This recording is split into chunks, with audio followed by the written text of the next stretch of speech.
I've never said, Nnamdi Kanu is the same. Go and look at his comments. I was one of those called names. But that's not my issue. But they say you have never condemned the activities of IPOB, the killings, the attacks, and all of that. So, go and check my record. I said, are you able to condemn them right now? Listen, those killings. Remember what I said. Whoever is killed anybody is a criminal. Including IPOB. Once you get a proof that they did it, they're doing what is wrong. Simple. This is me. Do you think Nnamdi Kanu's activities or some of these actions were wrong? All right, viewers, there is this much talked about interview at Arise, not Arise, Channels Television, being anchored by Shehun. Yes, it later happened yesterday evening, yesterday night. Yes, we are going to give you that interview so that you watch. And also, one thing I will tell you is that in this country, a lot of people are looking for positions with money. They are after spending money to get position. But somebody that wants to serve will never, ever be spending money like that to be in the office. That's the bottom line of what I want to leave with you guys. So having said that, we are going to go into the interview. Peter B is one person that I can tell you for sure that this man is a God-fearing person. If you talk about money, he's a billionaire. In dollars and anywhere, he's a billionaire. He's not looking after your money up to today. The money that belongs to him in Anambra State, monthly collection as a monthly allocation that they give to ex-governors, he's not collecting his own. He's not interested. So to tell you the type of people that, that Nigerians are missing, well, that is for them. But I will tell you for free that many Southeasterners are not even interested. Yes, you can make your investigation. They are not even interested. Well, they say Peter B is on his own.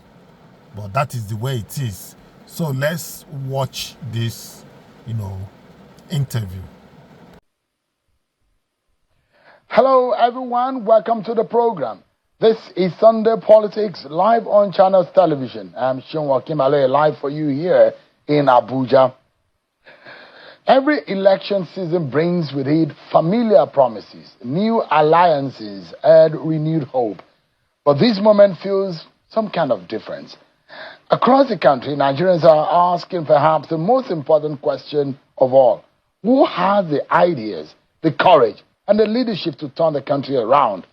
Tonight, we sit down with one of the men at the center of that national conversation, a former two-term governor of Anambra State, the Labour Party's presidential candidate in 2023, now the National Democratic Congress's presidential candidate for 2027, and one of Nigeria's most influential political figures, Mr. Peter Gregory Obi. From the economy and electricity to insecurity, coalition politics, party defections, transparency, and the criticism that have followed his political journey, nothing is off the table in this conversation. Beyond the headlines and the campaign rhetoric, this is an opportunity to hear directly from the man seeking Nigeria's highest office.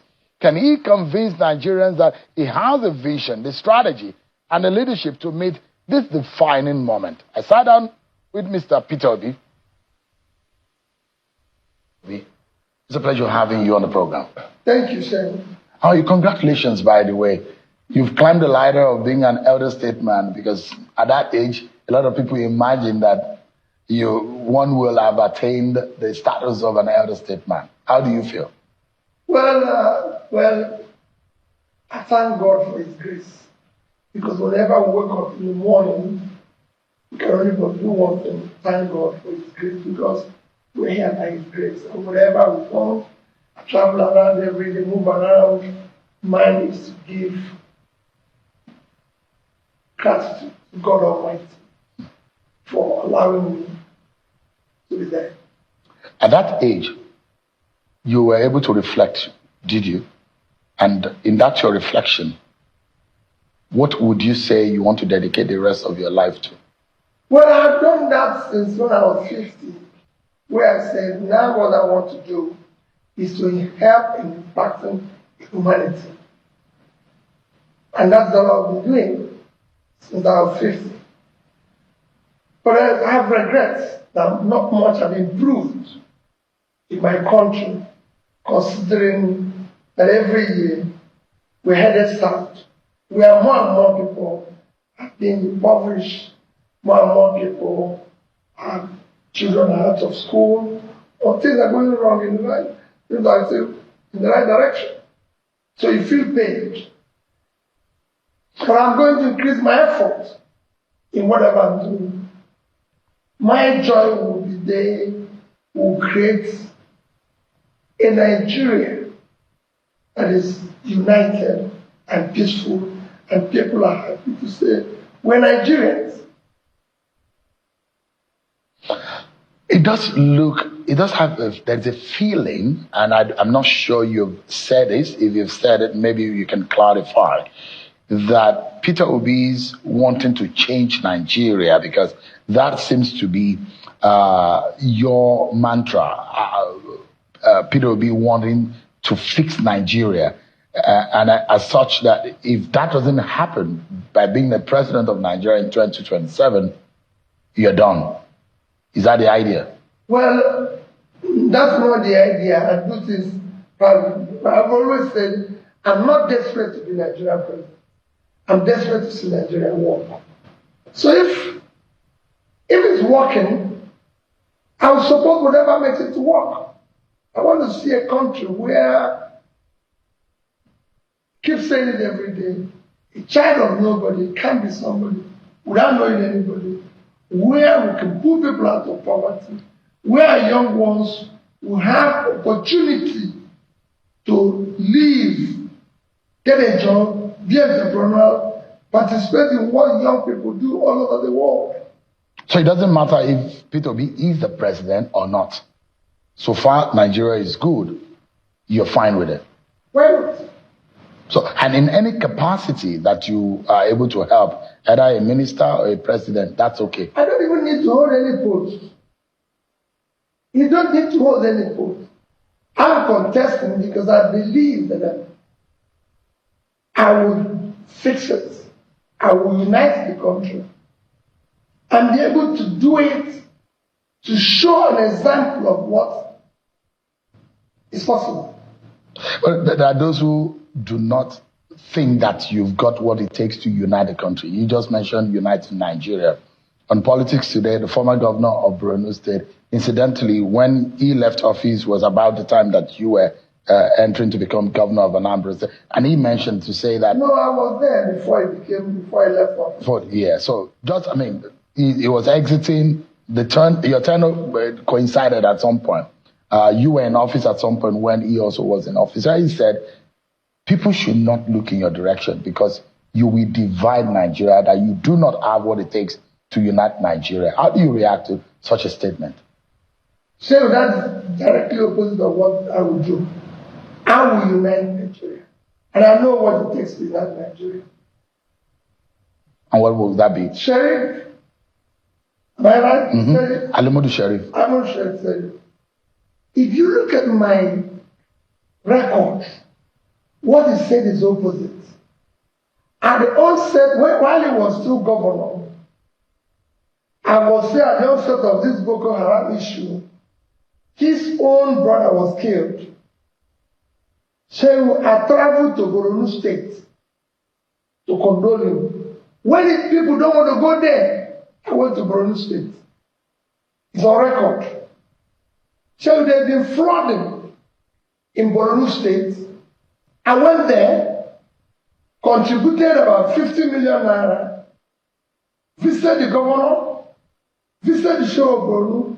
I visited IDP camp in Borno. I've been to most troubled part of the north, be it Katsina, Kebbi.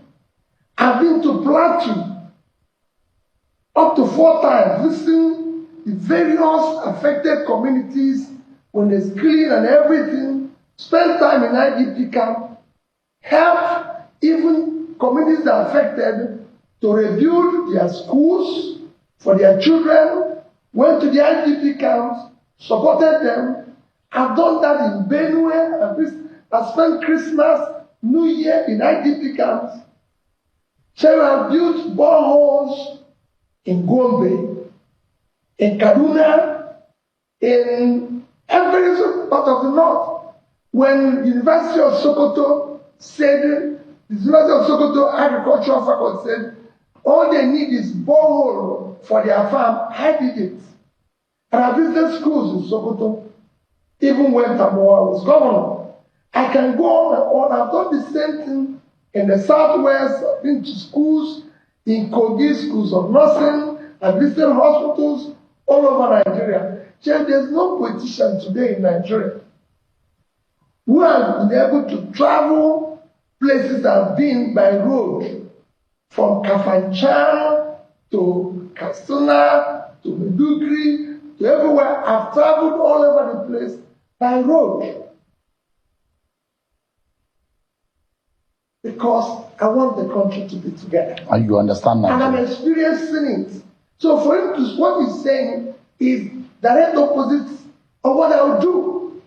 And I just show you an example by going to all these places. How many places have other people gone? Have you ever seen people in government today, even today, saying we're going to visit this place because of this and everything? Even the recent Oyo thing, I visited the governor. We asked governors of other places whether it's for anything. Whenever there's issue, I call them and I try to visit them. Whenever there's fire in Kanu, in everything, I will go there. Mr. Obi, don't you think that this is probably not about Peter Obi? Because any person that understands the Nigerian history from the Civil War to the post-Civil War would think, I imagine, that we have not totally healed. And there's a segment of this country that have not been fully integrated in terms of the politics of this country. Whether or not an Igbo man can become president of Nigeria, do you think that we have moved away from the Civil War syndrome and we have totally healed such that an Igbo man like Peter Obi from Anambra State, an Onitsha man, will one day become Nigeria's president? That is the beginning of that is the foundation of the healing. And that is where you start to build the momentum and build Nigeria. And why? That would be, that is the beginning.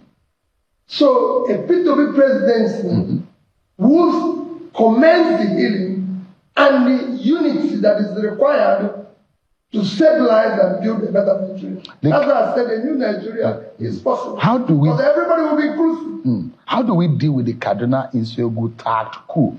Because that seems to have been a major wound that a lot of Nigerians still don't think that they can trust an Igbo man to become president. At any particular point in time, know that you cannot be trapped in the process of yesterday. Those who are trapped in the process of yesterday must miss the future. There must be a time to know that we are the same. We must come together. Yes, we have a history, but we must not be trapped in it. It must not deprive us tomorrow. Those who are trapped in the process of yesterday today will miss tomorrow. I want to drive this country to tomorrow. I want the child of Nigeria to be able to grow up in Nigeria, go to school, live his life without thinking about his tribe, without thinking about yesterday, without thinking about his religion, but as a Nigerian, and be proud of it. And we're going to do that. That is exactly what I am offering the people. I will never divide Nigeria. I will unite Nigeria. I will show love to every part of Nigeria and make sure things are done differently because I'm going to involve everybody. I'd like to look into this camera, Mr. Obi, because every northerner that is watching through that lens tonight, we wonder whether or not they can trust an Igbo man. What would you say to them tonight that you, Peter Obi, can be trusted to become Nigeria's president and the lives, the destiny and the politics of the northern man is safe in your hands? Sure, I've changed the north. I have an idea of what is happening in the north. And nobody can drive that process today in Nigeria that I've seen in the politics better than me. I will work with them and I'll ensure that that unity, that security, that prosperity they desire, I will unleash, I will commence it. And I'll show it. Shall I will work closely with people in the north. I have an idea of what is happening in the north. I have an idea that is to have massive poverty that needs to be dealt with. I have an idea of to deal with the issue of education and health properly, not listen, and I'll deal with it decisively. If you look at it, there are those who say we have not healed totally from the 1966 up to the 70. What would you do? You saw what happened in South Africa. There are those who say we need to reconcile. We need to sit at a table, look eyeball to eyeball.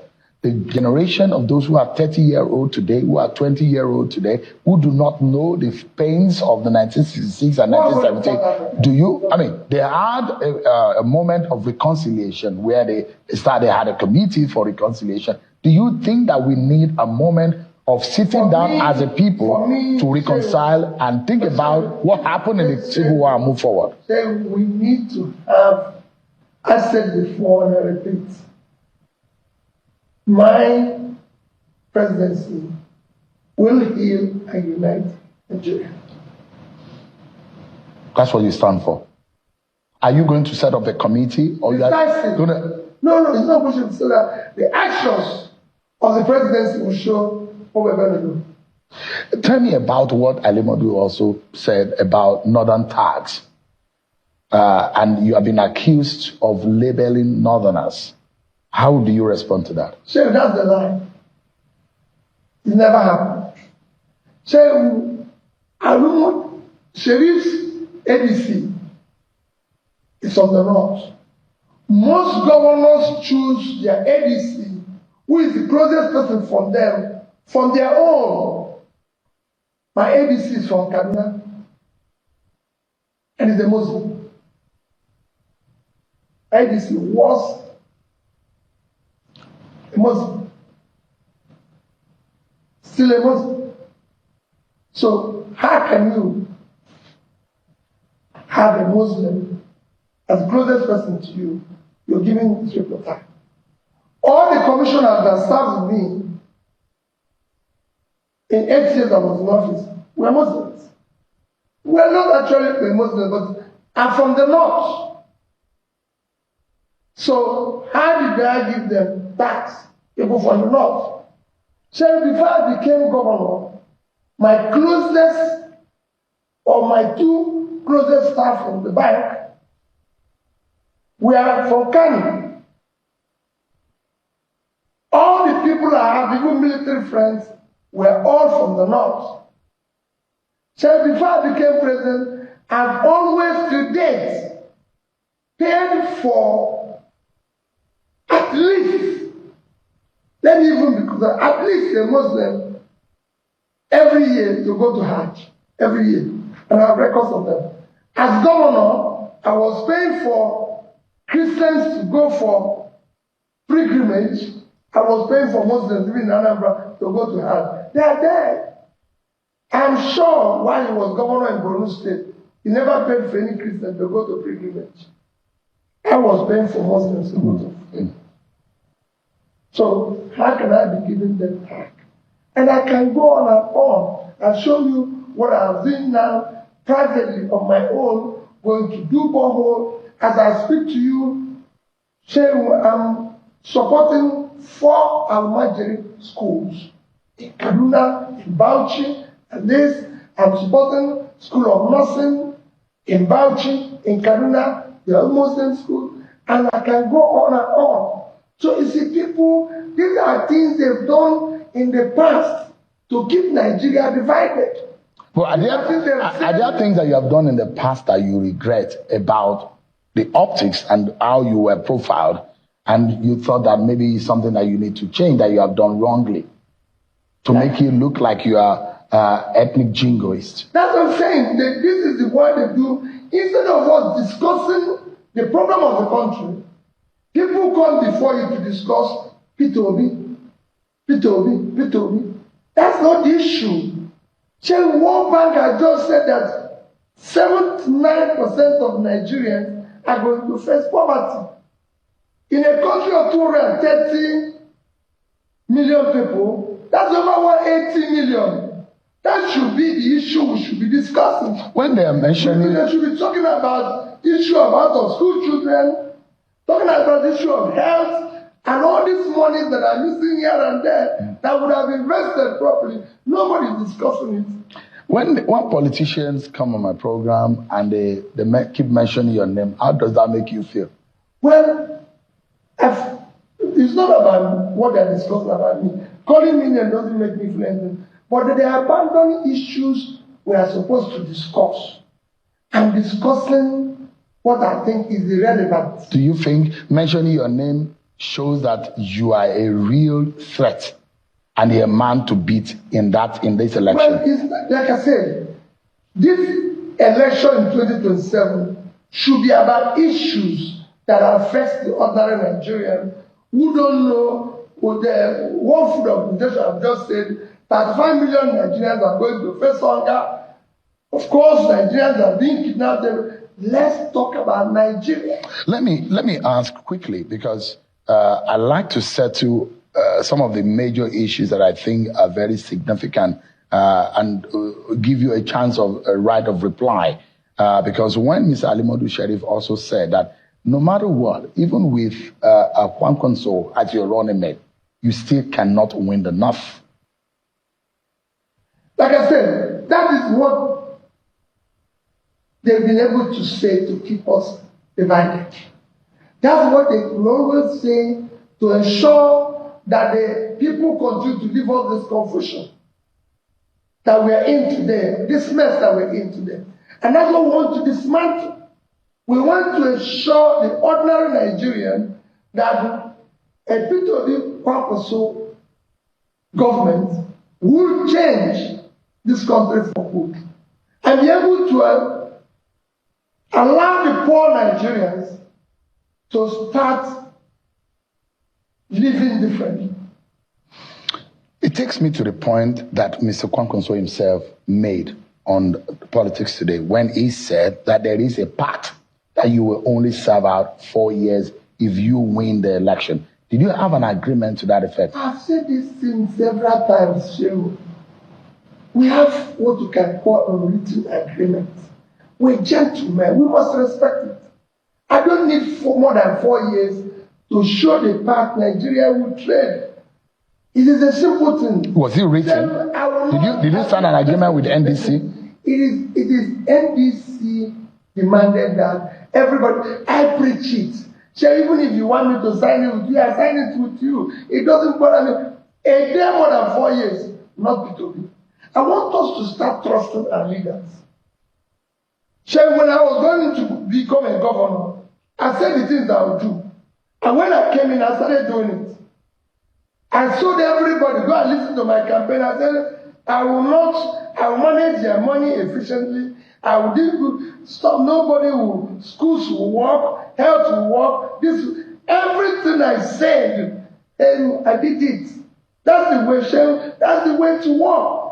Leaders, we've lost, and people have lost trust in our leaders. That's why I always say we need to deal with the issue of character. The character of a leader must be consistent, consistent in doing the right thing. And whatever he says, even if you don't achieve 100% of it, people must see 100% effort in doing that. And I said, and I repeat again, I will serve for 4 years.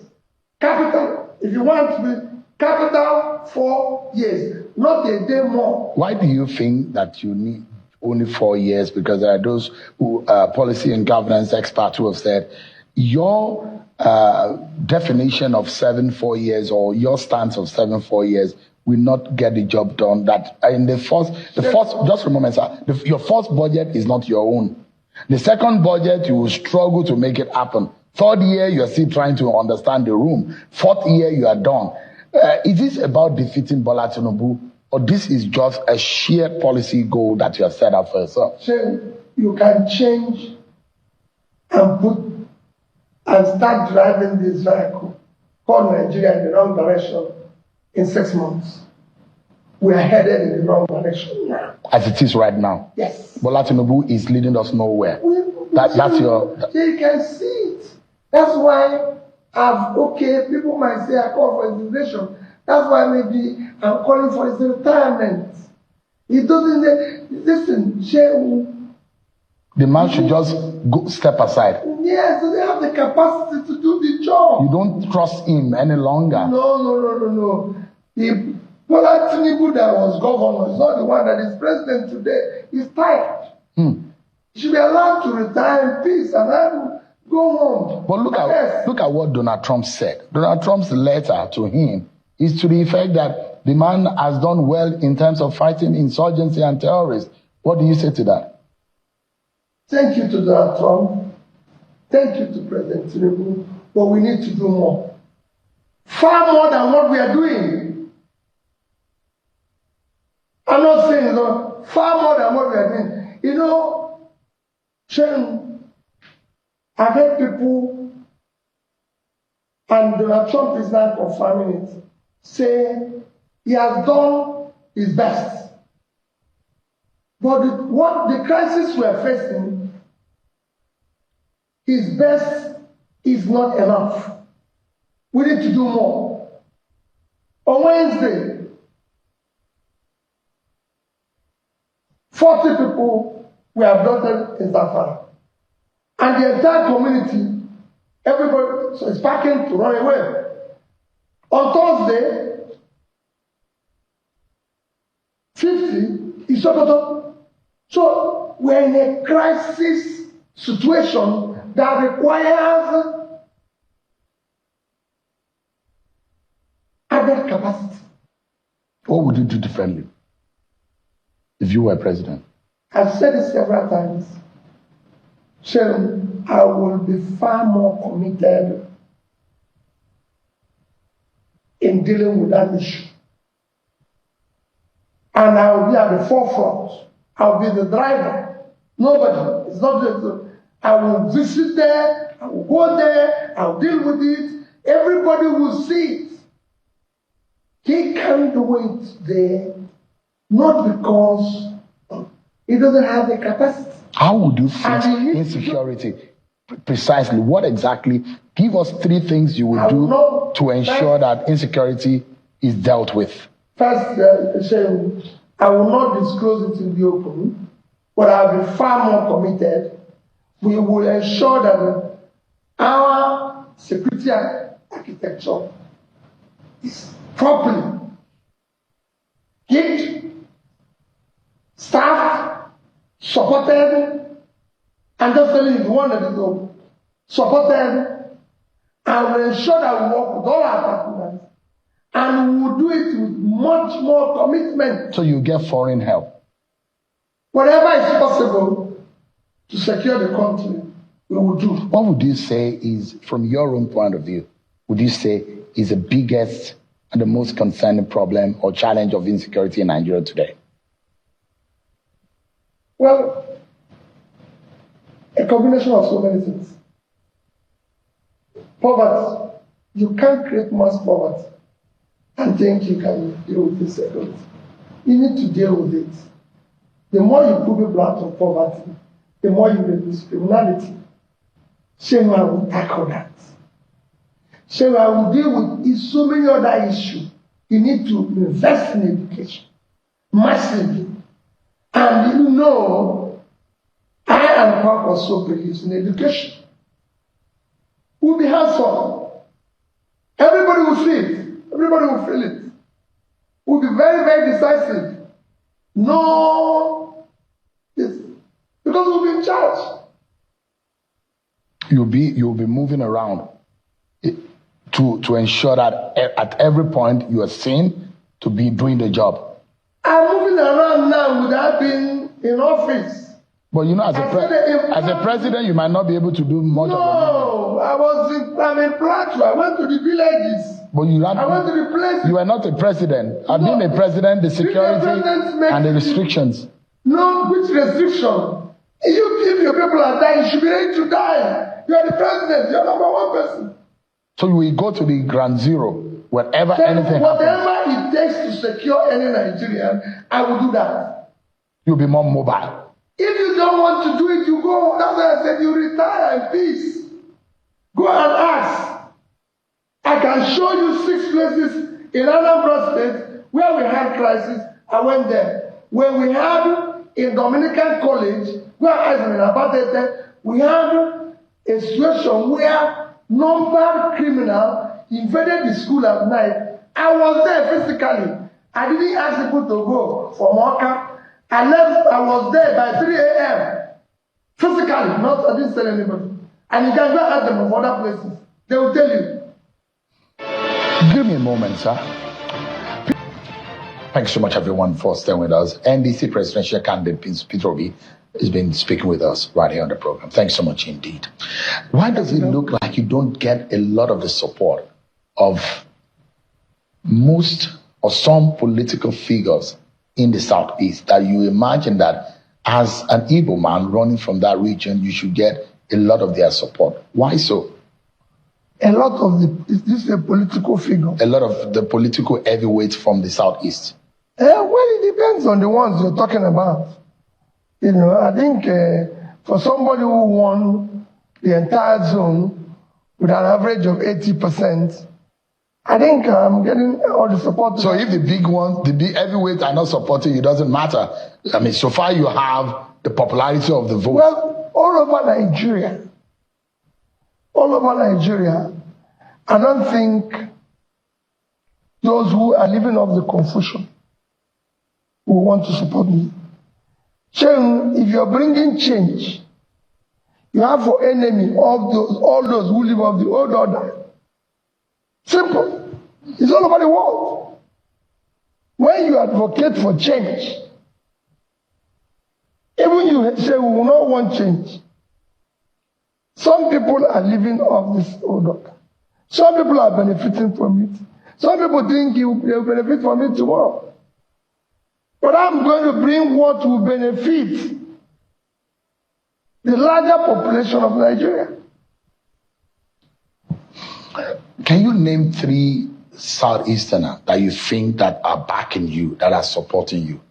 Well, this is not time to name anybody. No, I'm saying that they say charity begins at home. The Southeast is backing me. That's why I have 80% of the vote. Naming one or the other, who do you know? It's you that is calling this one important, that one less important. So every Nigerian is very important. Every one of us is very important. We are children of God. All those things you're saying this one is important, either people who by grace of God, they make, maybe they made money, which is not a measure of humanity. So as I'm concerned. Now, give us an idea of how you think this election will pan out. You must have a different strategy, don't you? 31 governors in the APC. Does that dim your hope of going into this election and winning it? Because there are those who say it was by mistake. In fact, there are those who say you did not defeat Bola Tinubu in Lagos. It was the Muslim ticket that caused whatever happened. Do you think that was a fluke? Can you do it again? Can you beat Bola Tinubu in Lagos? Can you beat Atiku in Adamawa? Can you really have a dramatic turnaround in your outing this time around? So, the 36 governors will support the president. So it won't be only 31, 36. I want to give all the governors to. But 36 people in the state are not with them. Because they're hungry. It's a different thing than saying the governor is supporting him. Are the people with the governor in supporting him? The answer is no. What I'm only asking for is free, fair, and credible election, which will go down as a part of his legacy. He will go down as part of his legacy. You believe you won 2023 election? Sure, I did. I did. You think you were rigged out? Yes. You think the numbers were cooked? Yes. Do you think that this 2027 election will be fair and fair? That's what I'm pleading with them. That's what I want them to do. And that's what I'm begging the youth whose life at stake, whose future at stake, to come out and join me in demanding. We are now demanding free, fair, and credible election. And it will go down as part of his legacy. He has campaigned that he's a Democrat. He has fought for democracy. This is time to prove it. When Yar'Adua became president, he said, the process to which I came into office is faulty, and I'm going to ensure that it does not happen again, even if I have to lose. And he did it, demonstrated it by all his actions. All the subsequent elections after him were free, fair, and credible. I contested second term then, and nothing happened. And when he left, Jonathan continued in that direction. That was why people like me, Ushomole, and others were able to win election as for second term, because they were driving. And eventually, when APC won, as president, he accepted it.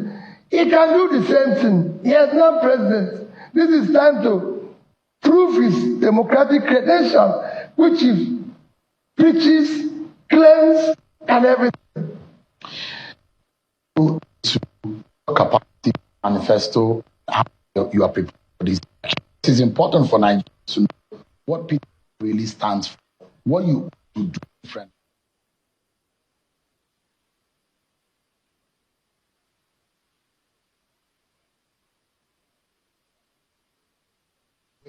Opposition is looking at you.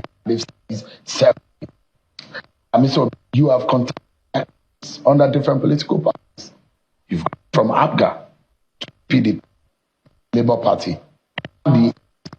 Your critics argue that your political journey, your loyalty is from President any party. Sure. Major political heavyweights have done the same movement, including the president. From AC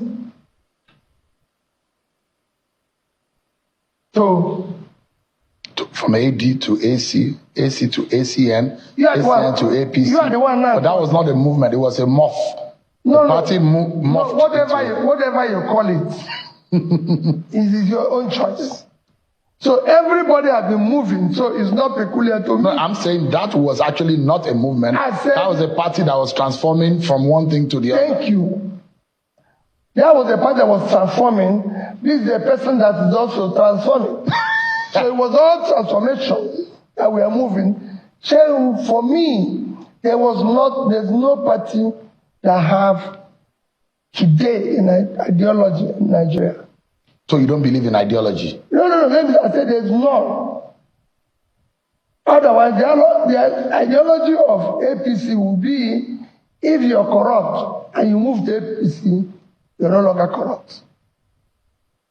So most of the political parties are the same? Basically. So it doesn't matter where you are? Basically. What we are looking for with importance, sharing, and with Nigerians you look at, is the competence of the person, the capacity,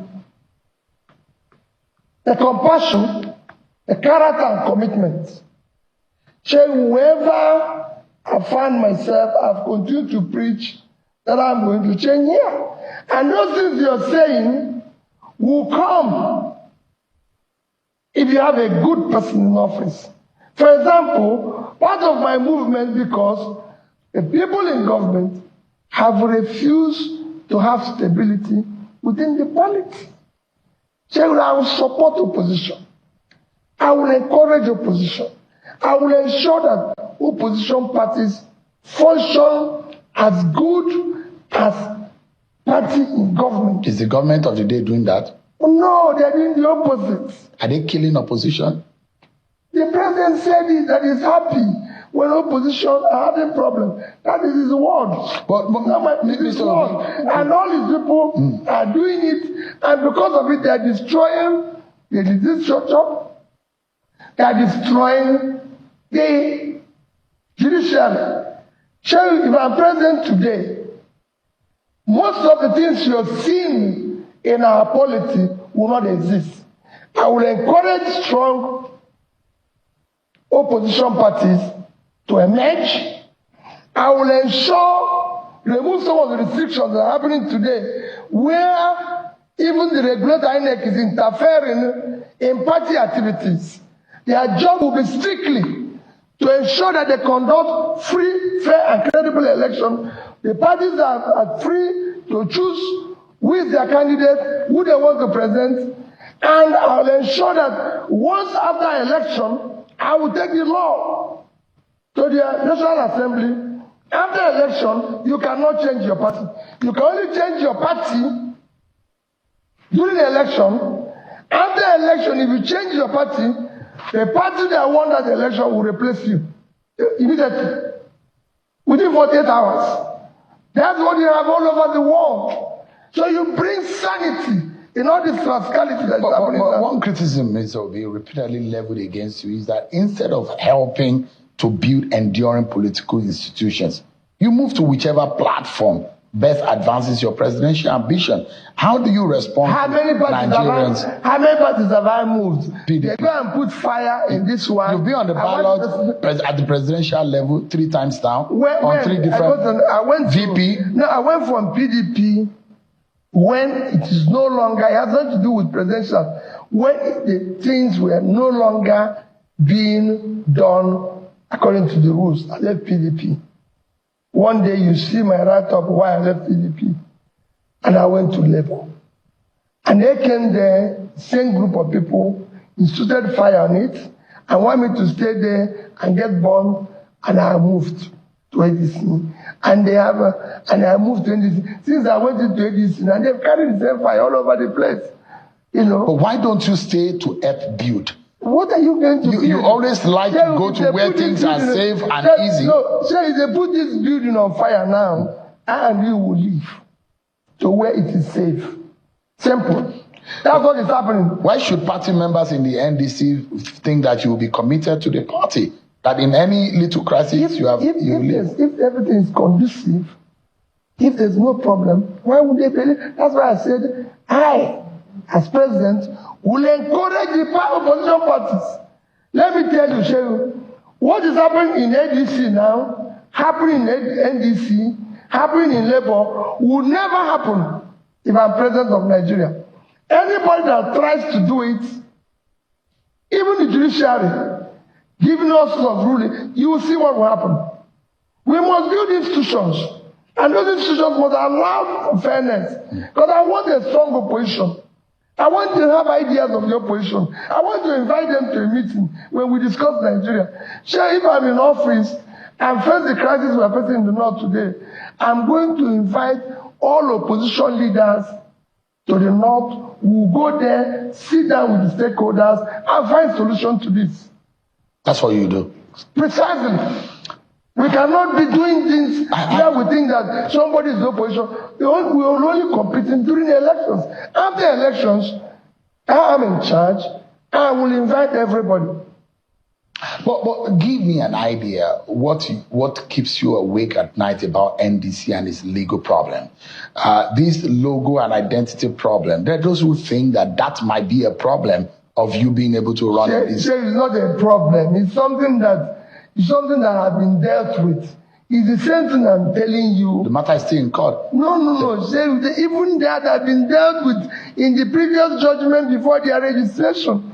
But unfortunately, because people are thriving in this confused system, they want to bring it back. You cannot bring it back to the back door. Everything. Let's do it. Yeah. Even at that, what does it pretend? Shame is a very straightforward thing. So you have hopes that things will go well. This is even being challenged by a non-political party, an association, and everything. Why do we like confusion? See, I will not encourage confusion. As governor of Anambra State, Shehu, it was the most peaceful 8 years of Anambra State. You know Anambra before I became governor was very troublesome, was very distant. In 8 years, I was able to work there. Shehu, my 30 members of my House of Assembly were PDP. 3 senators from Anambra were PDP. 11 House of Rep member under me was PDP. I work with them. Go and ask all of them. When we did second tenure election, you can go and ask anybody. But you were not able to conduct local government elections. No, because there were a lot of litigation. This is the thing I'm telling you. There were a lot of court litigations from different groups, from different things, which are things I couldn't control. But I can tell you, during my second tenure election, Shehu, go and ask anybody. Or even before that. Right? Obasanjo came to campaign for Andy Uba. I accompanied him to the campaign.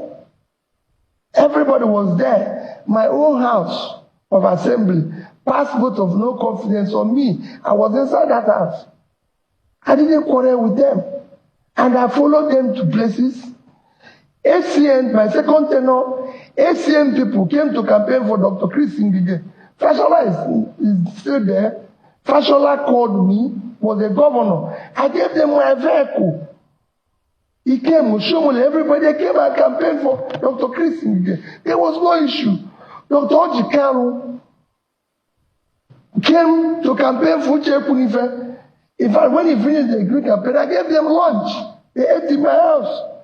Go ask former speaker, let me remember his name, from Southwest.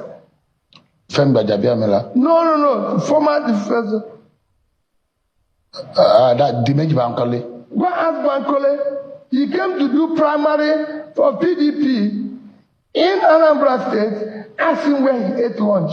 I was the governor. He was from my house. He went to do. So I brought harmony. It was peaceful. Nobody was quarreling with you. That you can do. That's the type of. At the national level, you will replicate that. Straight away. You don't mind if there is a majority in the National Assembly that are not of your political party. They will see it. And those people, one of the governors came there and asked my speaker, why people, he said, when you work with this man, we're talking about the future of our society. The future will benefit everybody. Let's talk about what you will do differently in your manifesto, but I'd like you to clarify this and probably lay it to rest. The narrative about you never building a school during your time as governor in Anambra State, can you clarify it once and for all? Mr. Peter Obi, did you build any school? If not, why so? I built modern schools. Which are the schools that you built? Okay, let me even start from tertiary institution. I built, if you go to today, Odumegwu Ojukwu University, which is our state university, there's a place called Ibariam Campus. So I cut the grass. You know what I mean? It was a bush. I leveled the bush. If you go there from Faculty of Law, Faculty of Agriculture, I built all of them from scratch. From scratch. So I built the fastest teaching hospital in this country. In Oka, the fastest. The Medical and Dental Council closed down our faculty as I was assuming office and said, we cannot continue College of Medicine because they have no teaching hospital. And I said, no, we have people who are already in their third year. I'm going to build it for them. Give me 2 years. So we are building it from the scratch. I can go on and on. When I became governor, there was no single school of nursing, midwifery, laboratory scientists, lab tech that was accredited by the council that is supposed to accredit them. So by the time I left, they were over 10. Go there and see the buildings. So when I came in, look at the land where we were in school, where we were in education.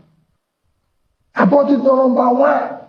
I did not just build schools. So we are equipped them. Till date, I don't know, maybe it changed yesterday. I bought the highest number of desktop computer ever bought by a government in Sub-Saharan Africa, in Sub-Saharan Africa. In Anambra. In Anambra State. Go and check. Go and call HP. I'm calling international call. Go and look at I put internet in all our secondary school. I can go on and on. You bought vehicles. No other state have been able to buy vehicles for all their secondary school. 500. What generators for them? I'm talking about over 500 schools. Visited them as governor. I can go on and on. You always talk about the performance of Anambra State in education, in health, in every other. And your critics have said that they say you champion miracle centers during your time. Hence, the results showed high pass rate. When your predecessor sanitized the place, the poor results showed. When I talk about things, I talk about verification. Can they show you the miracle centers? Check the schools that drove our results are schools like Dennis Memorial Grammar School in Onitsha, Christ the King College Onitsha, KRC Onitsha. I can call the schools. These are first-class institutions that are doing well. I just gave you an example of 3. I'm inviting you. I'm in Onitsha tomorrow. Come and show you all these schools. When people, I don't want to compare. I don't call names. And I don't compare one government to another. What I did is what I'm telling you. What I did, I just showed you now. Every school had a lab. For me, I visited the schools. I did everything. Every senior prefect had my phone number. It was working. I was going there. I was encouraging them. Do you still know them by name? Do they still call you up to now? Of course, most of them still send me texts. Yes. Up to now? Yes. Do you know them by name? No, not all by name, but I know them senior prefect of this school, senior prefect of that school. That's what I knew. And we were working together. I was visiting their schools. Go and ask anybody who was in secondary school when I was there. Did I visit their school? To encourage them. Let me ask you, do you have the manifesto yet for the 2027 election? Of course, I had the one I used last time, which is now being looked into and updated in line with the realities of today. What would be your 3 most significant priorities that you would like to accomplish? What would that be? 1 is to unite the country. The country is not united today. It's divided among ethnic and religious lines. You must remove that and show people that we are one. 2 is to secure the country. The country must be secured. 3, you must return the country where there's rule of law and order. People must be sure, know that they are citizens of this country. If there's anything, they go to our court and they will obtain justice. And then you now commence the development part. Invest massively in education. Of course, there are people like also who believe in it, and we will throw everything to it. And education, in health, and then put people out of poverty. And that education must not be education for the sake of it. It must be education that we have them to train people in skill, so basic education, and then skill acquisition, which we will support to be entrepreneurial, because we want small businesses to support. Nobody today say we can start a small business. You can't start at 35%. The government doesn't care about the poor people. We will care about them. All right, give me another moment, sir. We'll go on the break, but let's get back to the conversation. This time around, let's kick off with your popular slogan, from consumption to production. That is what you said. And I'd like to find out from you, That phrase is associated with you from moving from consumption to production. But there are those who have argued that it has become more or less like a slogan rather than a detailed economic program. What exactly does that transition look like in practical terms? So let me start with food security. This country can produce enough of what we can eat. And we can actually make more money from agriculture than we make from oil. Because as it is today, we have vast uncultivated land. So we're talking about this thing. The most consumed food in Nigeria, I believe, is rice. From my own studies, is rice. And this country produces annually about, call it less than 10 million tons of a milled rice, which will even be worse now that we have used cheap importation to kill our farmers. So we can do more. And I just give you a comparable country with large population, but far more dense, with less land space, they are doing more. Bangladesh. Bangladesh today, Shehu, produces about 50 to 60 million tons of a milled rice.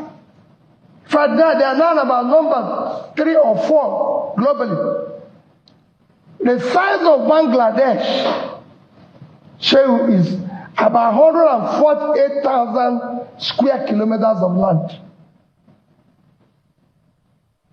And they have about 170 million people. So you could see the density. The size of Bangladesh, Shehu, is the size of our 2 biggest states. Niger State at 76.3 and Borno at 70.8 is actually 147. So these two is almost the size of Bangladesh. In terms of population, they are about 10% of the population of Bangladesh. You could see the size in space and see what I mean by production. You can't get that working. I don't want to compare us with first world because people don't want us to be compared with first world. Otherwise, a tiny place like Netherlands gets from export every year of agricultural produce of over 120 million euros, about 120 billion euros, which is about $130 billion. That is 3 times what we earn from oil. And they are just 33,000 square kilometers. When you minus the 41 with water, you minus water, they are 33. That is Niger State is 2.5 the size of Netherlands at 76.3. So you literally turn Nigeria into a production ground. Niger State today is virtually occupied by terrorists. When they have vast or cultivated land that is fertile, you can put resources behind and turn it around and be able. And this is not just these 2 states. If you go, Sambisa Forest is giving us problem. Everybody is talking about Sambisa Forest and everything. The Sambisa area is 60,000 square kilometers.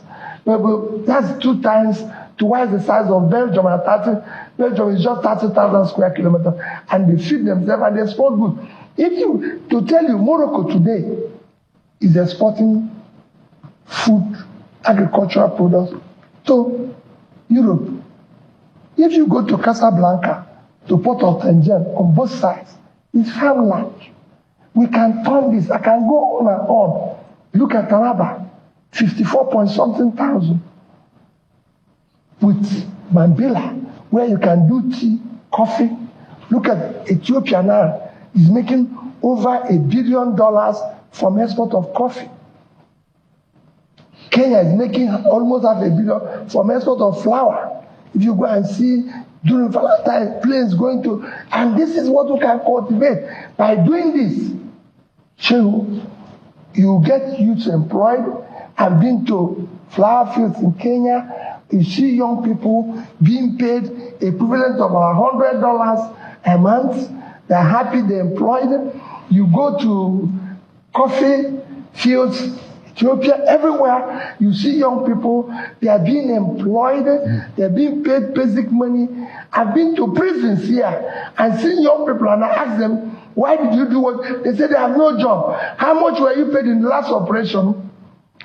They were just paid 50,000, 100,000, which has now been justified by so many comments you've heard, even from Hakim Baba Ahmed, who said that when their relation was kidnapped, that the money they always give to the small boys are taken away by one big man. So they pay those small boys. So if you replace that by giving them job, you will see it. So if you go to Kanu today, you will find out there's a problem in Kanu because all the factories that used to be in Bombay, Shadan 1, Shadan 2, have all collapsed. These are things you need What would you do specifically? You sound like you want to turn Nigeria into a food processing and production zone. I've just studied from agriculture. Yeah. From there you enter into manufacturing. The only way you can pull Nigeria out of poverty or even increase the so-called GDP you want to pursue to trillion is through production, not through consumption. And that production is agriculture, which will give you the food you need, give you some basic raw material for your factories, give you exports. And that you need is a win-win. Would you be shutting down importation of food? Without you employ labor. Yeah. If you can produce it, I'm just showing you a country. Bangladesh used to import rice. They've not done it. Even Vietnam, they used to be importers of rice. They've not done it around. How long will it take you? And give us an idea. How many food? How many food produce would you focus on? And how long do you think it can take you to revolutionize food production? Let me tell you one thing. That's why people always say, you can't do it in 4 years. Let's start. Let people see it. No, they don't, like they said, nobody achieves it overnight. That they say Rome was not built overnight, but they saw Rome do foundation. They saw it going up. So people can have hope. What drives a process is hope. It is hope that gives people faith. Like renewed hope agenda. No. Hopelessness. You could see. That's not the kind of hope you're talking about. No, that one is renewed hopelessness. It's not working. So the kind of hope you will bring is a real hope. People will see it. They will feel it. And I will be speaking about not audio hope. No. Real hope. It's not tangible hope. It's not even audio now because the man we voted is not talking. That is why I keep saying we didn't vote all these characters that are talking. The first thing is that a leader must be speaking to the people. The person we voted in this country is Bola Ahmed Tinubu. He's no longer talking. He's not going into Asorok and turn the place into the bunker. We want him to come out of that bunker and speak to the people. Because with all these characters talking to us, we didn't vote them in. I will be speaking to the people. I'll be telling them, I said I will do this. This is what it is. That's why I said it will be commitment. Today, if you say now things are going wrong, or they have fake agents, they have this, people are talking. Where is the man we gave our mandate? He should be the one talking to you, talking to everybody. That's the person we want to hear. That the people talking are standing on the mandate. No, they cannot. Now, because we didn't give them the mandate. We didn't. He should come out of the bunker he's put himself to talk to us. Mr. Obi, give us an idea, because I imagine that federal government or government are not the best producer of I didn't say federal government will produce. We will encourage the private sector. We will encourage entrepreneurship. We will encourage small businesses. So the first thing you do in a country is encourage small businesses. Every developing, even developed world, the biggest employer of labor is small businesses. Then you go to developing world, is this thing, go and compare us with Indonesia, where I spend weeks learning what they are doing. Today, 90% of the job in Indonesia is from small businesses.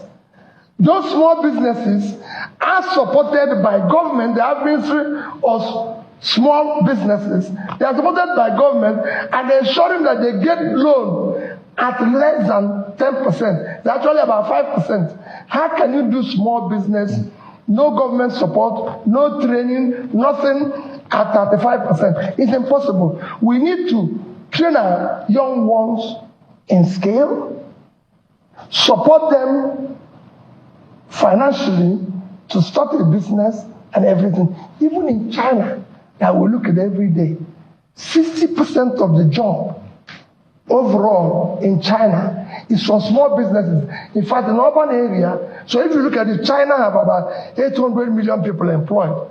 So 480 million is small businesses. In urban area, it's actually up to 80%. And that's what we are talking about. Yeah. So when we talk about production, you support small businesses, support big manufacturing firms and everything, create the environment, find out, even visit the factories, see what is happening, and then listen to them. That's what it is. You talk about Ivory Coast, and one thing that comes to mind. Ivory Coast? I'm just giving an example. Okay. If you talk about Ivory Coast, one thing that Cote d'Ivoire, one thing that comes to mind is cocoa. You think about Ethiopia, you talk about sesame, you talk about coffee. And you mentioned several other countries, and you will be able to identify them with a produce, with a product that country is producing. In your own dream of Nigeria, what would you want Nigeria to be identified as an exportable product to the rest of the world? You have to start with what you're eating first, so that you can reduce the import. Can you give us 5 things or even 3 things that you think that Nigeria, under Peter Obi, if you become president, what are these 3 things I gave you one example. I don't even need 3. Rice. You think we can produce rice, consume rice, and export the rest to the rest of the world? Why not? Why not? How would you achieve it? How many tons how many farmlands, how many companies do you think you can get to work? It's not how many. What is the measurable indices for you to be able to make this happen? If a tiny country like Bangladesh can do 50 to 60 million tons, almost 10 times what we can do, that means we can produce more by supporting our farmers. There's so many other products we have the advantage of dealing with. What you need to show is to secure the country, ensure that our farmers go back, use it because, one, your agriculture is huge employment area. Then you go to manufacturing. To build your economy, you must have a strong manufacturing base, and you must export your way. That's what other nations have done. As a businessman, if you want to start a business right now, I imagine that you do your analysis, you do your survey, you do your business plan, you will prospect that business. Do you have a measurable plan of how you want to change things around in terms of production? You've said it. Of all those who wants to serve and those who are serving, nobody has my background. I've built a business from scratch to where it is. So do you have a plan for Nigeria in terms of food production? So I know what to do to support small business. What would you do? I know what to do to support small businesses. I know what they need. So I've operated in the corporate world. So I know what is happening within the corporate world, including the banking and manufacturing, because I've been involved in manufacturing companies. I know what they're going through. I've been involved in governance. So nobody has had my vast experience. So I know, for example, that the biggest cost of manufacturing today is interest rate, power. These are things I'm going to work on. So I know the things that is keeping. Would you drive interest rate down? Of course, yes. But these are determined by a set standard within the market.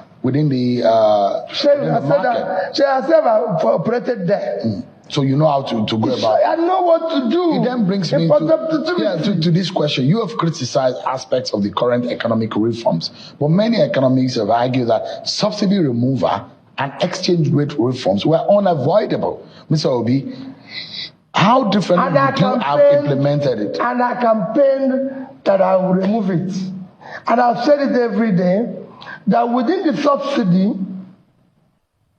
there was a criminal or corruption side of it, which you needed to eliminate in order to know the actual subsidy and go about in a gradual, organized removal and replacement with investment in other areas. By the way, we're paying that subsidy. From what is happening now, they just called it different name. Because they're now talking about 7 trillion under recovery or upfront recovery or whatever name they call it. So the action is still something. Even when you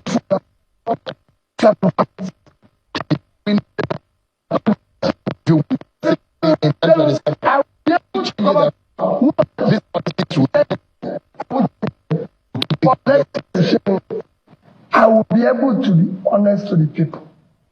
If our fuel is going to increase from, say, 200 or 300 to 1,000, I, who is elected, not via spokesperson, not via any other channel, will come out and say, this is why it will happen.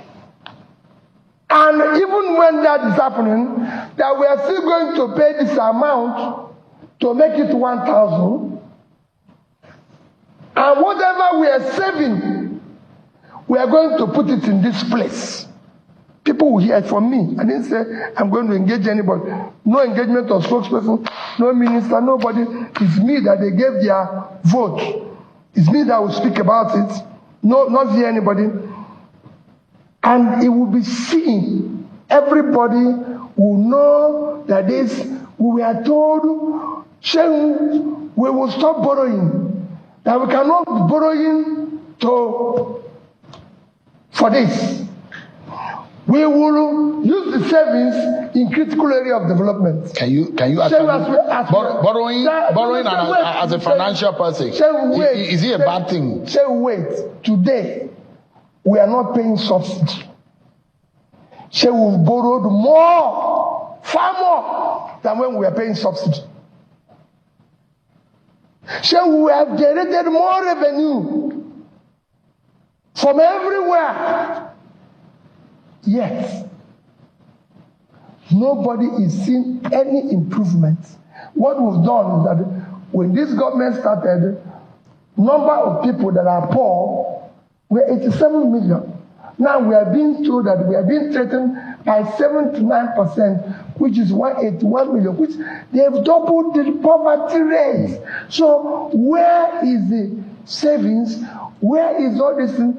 We were brutal in imposing hardship on people, yet they have no gain for their suffering. We need explanation. Our contractors, today we have operating 3-year budget, 2024, 2025, 2026. The past 2-year budget, the capital releases are not up to 10%. And 2026, nobody knows what happened. The only thing you hear every day is one fake ministry, one fake agency, one fake this. What is happening here? Give me an idea, Mr. Pidobi.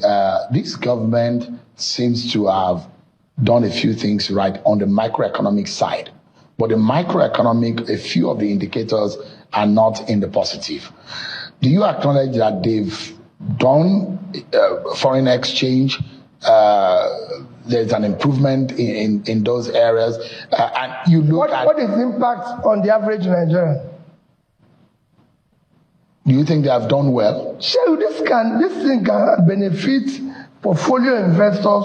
It can benefit those who are portfolio investors. Does it have FDI? That's what I'm saying. It can benefit them because you have high interest rates, you have a reserve that they can take back their money so they can come and invest in it. But what we are looking for, Shehu, we want long-term investment that will be a win-win for the poor people, for the foreigners.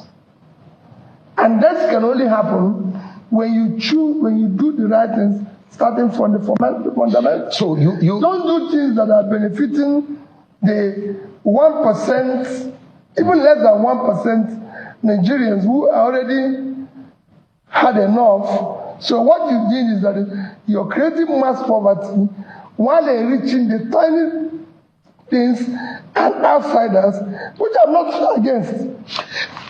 If you win election today in the 2027, Mr. Obi, you will be inheriting this economy.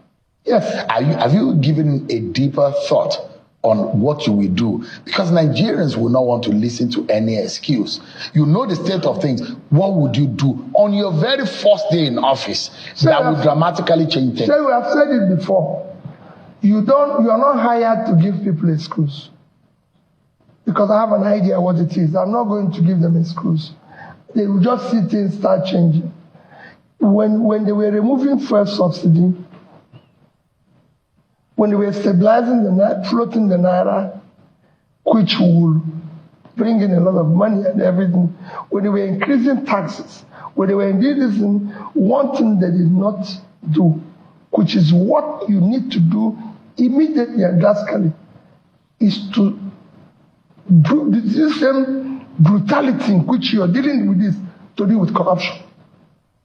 You think this government is corrupt? Oh no, look at it now. Fake ministry, fake agency, fake this. Every day, is the government corrupt or the leadership of this country? No. I don't know what is happening. We have a mess. Nobody is explaining it to us. Let me give you an example. They said that in 2025, 2025, that we granted 34 trillion custom waivers. You saw it. How can you budget 54.9 trillion, call it 55 trillion, and then there's 54 trillion waivers?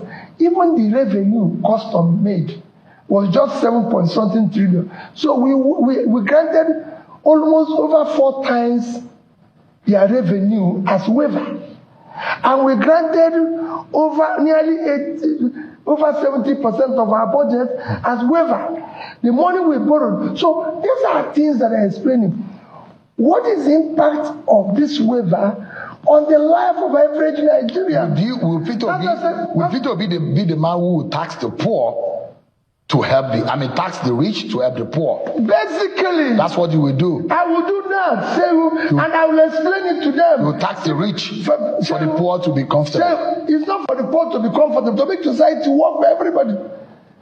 What you do, if I'm going to grant waiver, when custom is making, say, 8 trillion, and I'm going to grant waiver of 10 trillion, which is almost 100%, more than 100% what they're doing, I will explain it to the public.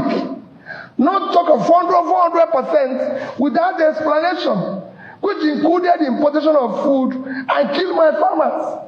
I would rather use that resources to support my farmers and make them more productive. That's the way to go. So you go on IMF came and said, we have 8. Remember, that money we're talking is almost over 70, almost 8% of our GDP. Which country can give 8% of its GDP as waiver without expansion? So IMF came and said, we have unexplained 8.8 trillion that it was out of budget. Again, nobody's explaining it. You have somebody coming to speak and saying, when will Nigerians start hearing the voice of the man they voted for? That's why I said, it is time for him to say, I have tried my best. Let me go home and rest. Have peace. Let me ask you quickly before we go on another break. The electricity challenge is a big deal. And without it, the manufacturing sector, even our society will not run well. Every presidential candidate over the last years have promised stable electricity. Yet, decades later, Nigeria still struggles. I'd like you to give Nigerians tonight a realistic timeline, not a political promise. How would you ensure that Nigeria will experience reliable, stable 24-hour electricity under a Peter Obi presidency, and how long will it take you to achieve this? We will not give them, I will not tell them, I'm going to give them reliable, stable 24-hour. 24-hour system within 4 years is impossible. Because, Sharon, if you want to build a power plant, it will take you about 4 years to build a power plant. If you want to improve our transmission line and improve it, it will take you a number of years. Same thing goes with all your distribution. But remember, I said within 4 years, we will be able to generate not less than 10,000, which we are doing today. We're generating more than 10,000, but we are not able to transmit that. I said we will be able to generate not less than 10,000, transmit and distribute that. And we're going to do it by a variety of means. We're going to do it through a variety of means. They're doing it everywhere, all over the world. Embedded power. You went to Egypt. Yes. The lessons that you taught, what specific thing would you do? Let's assume in the first let me get into office. Let me give you an example of what Geometric is doing in Aba. You need to replicate that in different areas. In Kanu, for example, where you have a problem with power generation to drive the industries in Bombay, Shadan 1, Shadan 2. You need that. Imagine doing that in about 4 or 5 locations. Little things we need to do. Today, we are owning power generating companies trillions of naira. Every day you read, government have approved to pay them, government is letting board to pay them, government, we haven't even paid them. When you promised and said, in 4 years, if I don't give you reliable 24-hour power, don't vote for me. So, the man who promised is not even telling us why. He's not bringing people to say they are sorry. Or they explain to us. This is what I'm saying. Our politics must change. If we vote Peter Obi, let Peter Obi come and tell us why he's not delivering what he promised. What I'm promising, shall we deliver? Where is going wrong, even before he gets to that stage, I'll come and explain it and tell people what is going wrong. Well, give me a moment. We'll go on another break. But when we come back, you know Mr. Peter Obi is a man who says that he wants to cut cost of governance. For example, will he be flying those planes in the presidential fleet? If not, what will he be doing? How else will he cut cost of governance? That's going to be our focus after now. Know what's happening across Nigeria's various regions on Channels Television's Newsroom series. Every Monday, we bring you stories from the Southwest. And on Tuesday, the Northwest is our focus. We're in the South for midweek reports on Wednesday. And later in the week, the North Central takes center stage. The Southeast gets the spotlight on Fridays, and we close out the week with the Northeast on Saturday. Watch Newsroom Series, 3 p.m., Monday to Saturday, only on Channels Television. Africa is rising, and we are rising with her. Every day there's a new story, a new challenge, a new discovery, and a new victory. For 30 minutes, Monday through Friday, we bring these to you from Abuja to Accra and from Nairobi to Addis. Network Africa connects the dots, giving you a full picture and bringing the continent closer to you. Network Africa, weekdays at 4:30 p.m. only on Channels Television.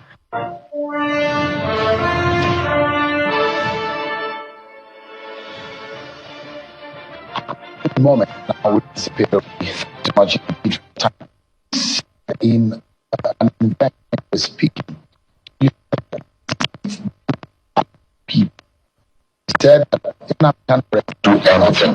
The official thing, what you meant is that there will be negotiation with terrorists, there will be negotiation with aggrieved persons. What exactly did you mean? And when you said Nnamdi Kanu did not do anything, is that a right statement to make? We want to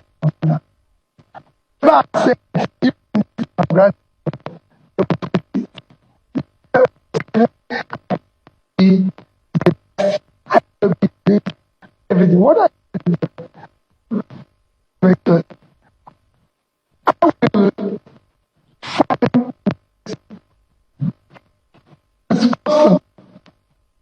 any group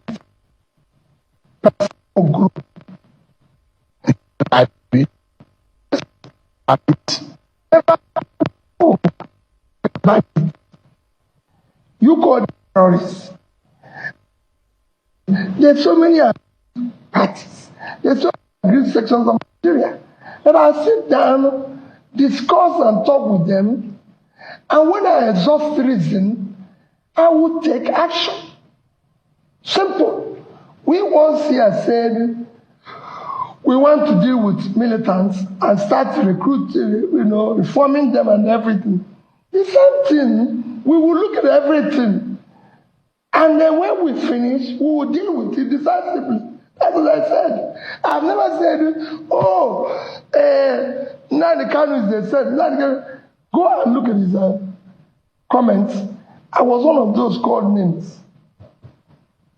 But that's not my issue. But they say you have never condemned the activities of IPOB, the killings, the attacks, and all of that. So, go and check my record. I said, are you able to condemn them now, right now? Listen, those killings. Remember what I said? Whoever killed anybody is a criminal, including IPOB. Once you get a proof that they did it, they're doing what is wrong. Simple. This is me. Do you think Nnamdi Kanu's activities or some of these actions were wrong? All right, viewers, you have seen that, and your contribution to that is very important. Whatever you think belongs to you. But Nigeria electoral system has a very big question mark, of which the people, control. There are cabal. There are people that control this system. We all know that. Nnamdi Kanu said it the other day that the judges determine who wins the election. He's not missing words when he said it. Well, having said that, I'm still Chinedu till I come your way and stand by.